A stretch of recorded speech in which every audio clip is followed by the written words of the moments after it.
So hello everyone, my name is Shalini Raj and currently I am MBBS second year student at Mahatma Gandhi institute of medical sciences Sevagram. So videos के thumbnail title से आप समझ गए हो कि मैं इसमें आपको क्या बताने वाली हूँ। ठीक है, तो देखो PYQs को लगाना बहुत ज्यादा इंपॉर्टेंट है। आपने हर किसी से सुन रखा होगा, बट आपने ये चीज बहुत ही कम जगह देखी होगी कि कोई आपको बता रहा हो, समझा रहा हो कि आपको PYQs को किस तरीके से करना है, क्या एक सटीक और एक सही तरीका है PYQs को सॉल्व करने का एंड उस पर एक अच्छा कमांड बनाने का। ठीक है, तो देखो हम जब नीट के क्वेश्चंस पेपर को उठा के देखते हैं पिछले 4-5 साल के, तो हमें एक चीज पता लगती है कि देखो अब ना एनटीए जो है वो असर्शन, रीजन, स्टेटमेंट वाले, मैच द फॉलोइंग, इस तरीके के क्वेश्चंस काफी ज्यादा पूछ रहा है नीट एग्जाम में।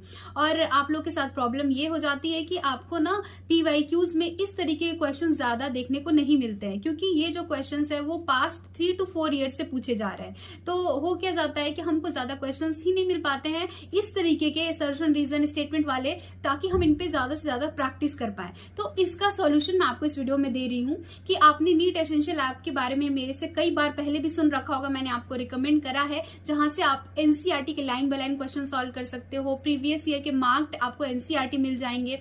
ये सारी चीजें आपको यहाँ पे मिल रही थी, बट अब एक एडिशनल यहाँ पे आपको चीज प्रोवाइड कराई जा रही है, वो है assertion, reason, power up course. तो इस AR पावर अप कोर्स में आपको टोटल 2500 क्वेश्चंस प्रोवाइड कराए जाएंगे एंड ये पूरे एनसीईआरटी के बायोलॉजी, फिजिक्स, केमिस्ट्री के होंगे। एंड इसमें ना डिफरेंट टाइप के क्वेश्चंस होंगे, मतलब असर्शन, रीजन तो होगा ही, इसके साथ ही साथ स्टेटमेंट वाले क्वेश्चंस हो गए। उसके अलावा जो ग्राफ्स वाले काफी ज्यादा क्वेश्चन नीट में पूछे जा रहे हैं, उन सारे ग्राफ्स पे आपको यहाँ पे क्वेश्चन मिलेगा। और मैचिंग टाइप क्वेश्चन, जो इस तरीके के इन चारों टाइप के क्वेश्चन आपको यहाँ पे प्रोवाइड कराए जाएंगे AR पावर अप कोर्स में। एंड यहाँ से आप सारे चैप्टर्स के डिफरेंट टाइप के क्वेश्चंस को सॉल्व कर पाओगे। स्पेशली जो लोग परेशान हो रहे हैं, क्वेश्चन रीजन क्वेश्चन नहीं मिल पा रहा है, दीदी कहाँ से सॉल्व करें, तो वो अभी नीट एसेंशियल ऐप पे जाओ और AR पावर अप कोर्स में अपना एनरोलमेंट करा लो। और जो लोग भी नीट 2024 के लिए लेना चाह रहे होंगे उनको ये 749 में मिल जाएगा, एंड जो नीट 2025 तक के लिए लेना चाह रहे हैं उनको ये कोर्स 1249 में मिल जाएगा। और मैं आपको बता दूं कि यहाँ पे जितने क्वेश्चन आपको प्रोवाइड कराए जाएंगे उन सारे क्वेश्चन के detail video and audio solution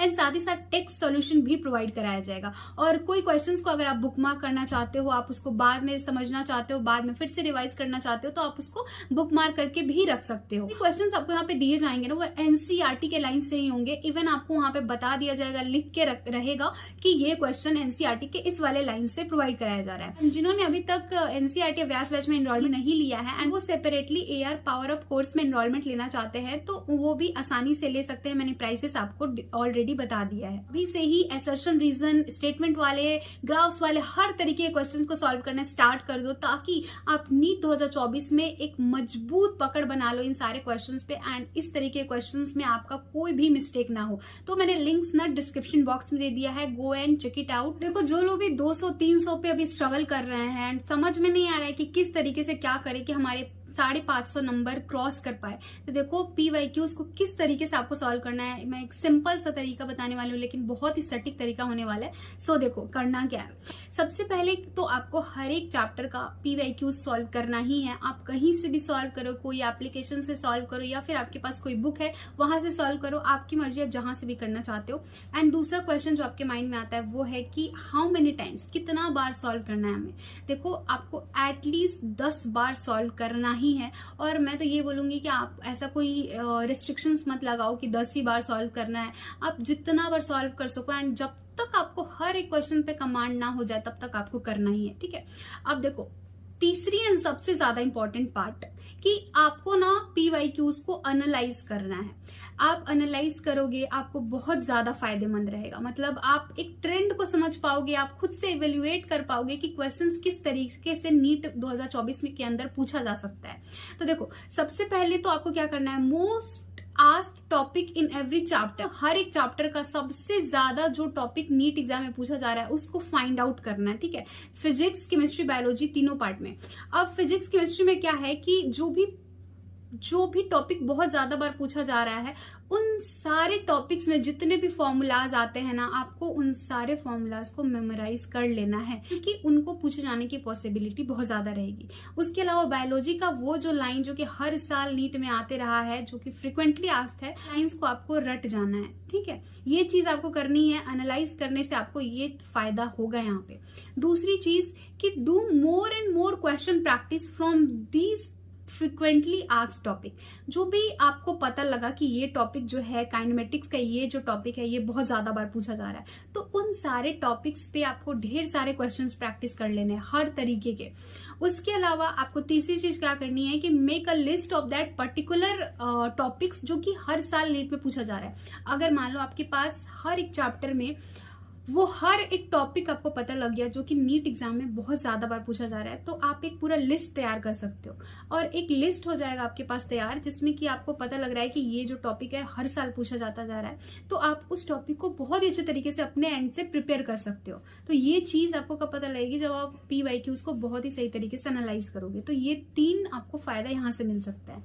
तो इसलिए मैं बोल रही हूँ कि PYQs को आपको ये इस वे में आपको सॉल्व करना है, ताकि आप इससे और ज्यादा हेल्प ले सको एंड अपने मार्क्स को बूस्ट अप कर सको। राइट अप्रोच क्या रहेगा, तो देखो आपको PYQs हम जनरली करते क्या है, एक बार सॉल्व कर लेते हैं, रख देते हैं। ये गलती बहुत सारे नीट एस्पिरेंट करते हैं। मतलब समझो तो 80 to 90% नीट एस्पिरेंट यही करते हैं कि एक वो की तरह लेते हैं कि एक बार कर लिया ना सॉल्व, PYQs हो गया। ऐसा नहीं करना है। देखो आप पहली बार जब PYQs सॉल्व करने जाओगे, आपको स्टार मार्किंग करने का ये हैबिट अपने अंदर डालना पड़ेगा। आपको स्टार मार्किंग करना है। जैसे कि मान लो कोई क्वेश्चन आपने बनाना स्टार्ट किया, वो आपसे इजिली बन गया, वो फॉर्मूला बेस्ड था, आपको उसमें कुछ भी एक्स्ट्रा एफर्ट्स नहीं लगाने पड़े, तो उसको आपको कुछ नहीं करना है, वैसे ही छोड़ दो। आप नेक्स्ट क्वेश्चन पे आए, वो क्वेश्चन आपसे आधा सॉल्व हो गया, हाफ सॉल्व हो गया, बट आपसे हाफ नहीं सॉल्व हो रहा है, आपको उसका सॉल्यूशन देखना पड़ा। तो उस टाइम पे उस वाले क्वेश्चंस को आपको क्या करना है, स्टार मार्क करना है। आप वहां पे डबल स्टार लगा दो कि ये क्वेश्चन, डबल स्टार का मतलब हो गया कि ये क्वेश्चन में से आधा सॉल्व हुआ था एंड आधा मेरे को सॉल्यूशन देखना पड़ा था। तीसरी चीज कि जो क्वेश्चन आपसे बिल्कुल सॉल्व नहीं हुआ, मान लो कि आपको उसका पूरा का पूरा सॉल्यूशन देखना पड़ा, तो वहां पे आपको उस क्वेश्चन के आगे आपको 3 स्टार लगा देने हैं। तो इससे आप सेग्रीगेट कर पाओगे, अलग कर पाओगे, डिफरेंशिएट कर पाओगे कि कौन से क्वेश्चंस आपसे हो जा रहे हैं, कौन से क्वेश्चंस आप हाफ सॉल्व कर पा रहे हो एंड हाफ आपको सॉल्यूशन देखना पड़ा, एंड कौन ऐसा क्वेश्चन है जो आपसे बिल्कुल सॉल्व नहीं हुआ। तो इससे क्या होगा कि जब आप नेक्स्ट टाइम करने जाओगे तो आपका कम टाइम लगेगा। आप अगर स्टार मार्किंग कर लिए रहोगे कि ये क्वेश्चन तो मेरे से बन गया था, तो आपको पढ़ते के साथ भी समझ आएगा कि इस क्वेश्चन पर मैंने कोई टिक नहीं किया है, इसका मतलब ये क्वेश्चन मेरे से बना था। तो आप पढ़ते के साथ ही उसको माइंड में भी बना सकते हो। तो इससे क्या होगा, वो क्वेश्चन आप लिख के नहीं बनाओगे तो आपका टाइम बचेगा। तो नेक्स्ट टाइम जब आप बनाने जाओगे तो आपको कम टाइम में ज्यादा बार सारे PYQs को सॉल्व कर सकते हो।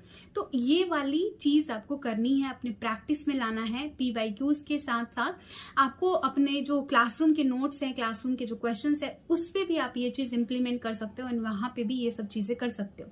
तो यहाँ से आपका काफी ज्यादा टाइम बचेगा एंड आप इसको रिवीजन पे दे सकते हो, मॉक टेस्ट पे लगा सकते हो एंड अपने मार्क्स को और ज्यादा इंप्रूव कर सकते हो। तो यही चीज मैं आपको यहाँ पे बताना चाह रही हूँ कि आप इस तरीके से करोगे ना, PYQs को एनालाइज करके उसको अलग मतलब थोड़ा डिफरेंट वे में करोगे, थोड़े दूसरे लोगों से अलग बनाओगे अपने आप को, तभी आप दूसरों से आगे भी निकल पाओगे। तो इस तरीके से आपको मैं तुम्हें एक और चीज बता देती हूँ कि अगर तुम चाहते होगे ये जानना कि नीट एग्जाम में NCERT के किस लाइन से क्वेश्चन उठा के पूछे जाते रहे हैं एंड PYQs में ऐसे कौन कौन से क्वेश्चंस है जो NCERT के किस किस लाइन से आए हुए हैं, ये सारी इन्फॉर्मेशन तुमको मिल जाएगी नीट एसेंशियल ऐप पे। यहाँ पे तुमको PYQ मार्क्ड NCERT मिलेगा। मतलब पिछले 25 सालों में एम्स, नीट, AIPMT में जितने भी क्वेश्चंस पूछे गए हैं, उन सारे क्वेश्चंस को ना NCERT में ही हाईलाइट कर दिया गया है। फिजिक्स में भी, केमिस्ट्री एंड बायोलॉजी के अंदर। अगर तुमने NCERT व्यासवच में एनरोलमेंट ले लिया है ना, तुम सारे हाईलाइटेड लाइंस पे तुम टैप करके क्वेश्चन प्रैक्टिस कर सकते हो एंड उन सारे क्वेश्चंस के वीडियो एंड ऑडियो सोल्यूशन भी तुमको वहीं पे प्रोवाइड करा दिए जाएंगे। एंड जो PYQ मार्क्ड NCERT है वो सारे बच्चों के लिए फ्री ऑफ कॉस्ट वहां पे प्रोवाइड कराई गई है। एक बार चेकआउट कर लेना, हमारे लिए बहुत ज्यादा ही हेल्पफुल रहेगा नीट 2024 के लिए।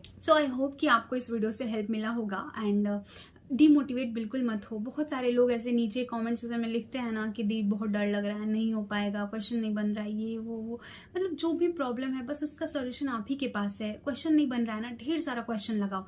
मतलब फॉर्मूला नहीं याद हो रहा है, बैठ के याद करो, तब तक याद करो, एकदम से दिमाग में ये बना लो कि मेरे को तब तक याद करना है जब तक कि याद ना हो जाए।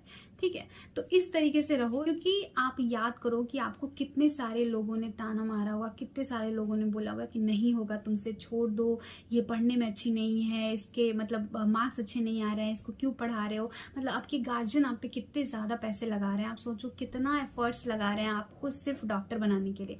तो ये आपका जो ड्रीम है ना, वो आपके पेरेंट्स भी आपके साथ देख चुके हैं, तो कम से कम उनके लिए लगे रहो, लास्ट तक मेहनत करते रहो, and you will definitely crack NEET 2024। तो इस वीडियो को मैं यही एंड कर रही हूँ। अच्छा लगा हो तो प्लीज चैनल को सब्सक्राइब कर लेना, एंड मिलते हैं नेक्स्ट वीडियो में।